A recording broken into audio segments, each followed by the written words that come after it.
வணக்கம். ஆகாஷ்வாணி புதுச்சேரி செய்திச் சுருக்கம் வாசிப்பவர் வீரமணி.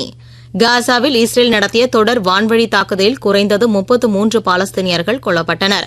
காசாவில் இஸ்ரேலிய வீரர்களை தாக்கியதாகவும் இறந்த பணைய கைதிகளின் உடலை திருப்பி அனுப்புவதற்கான விதிமுறைகளை ஹமாஸ் மீறியதாகவும் இஸ்ரேலிய பாதுகாப்பு அமைச்சர் குற்றம் சாட்டியுள்ளார்.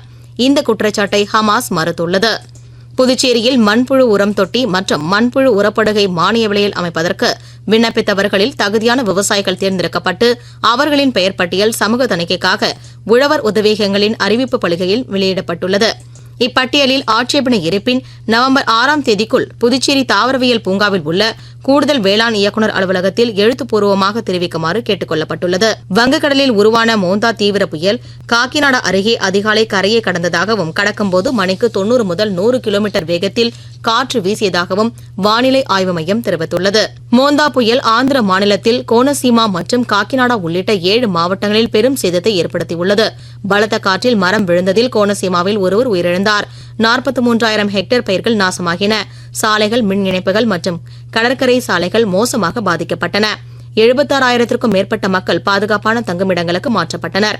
ஒடிசாவில் ஏராளமான மரங்கள் சாய்ந்தன. பெரும் சேதம் மற்றும் உயிரிழப்பு ஏற்பட்டதாக தகவல் இல்லை.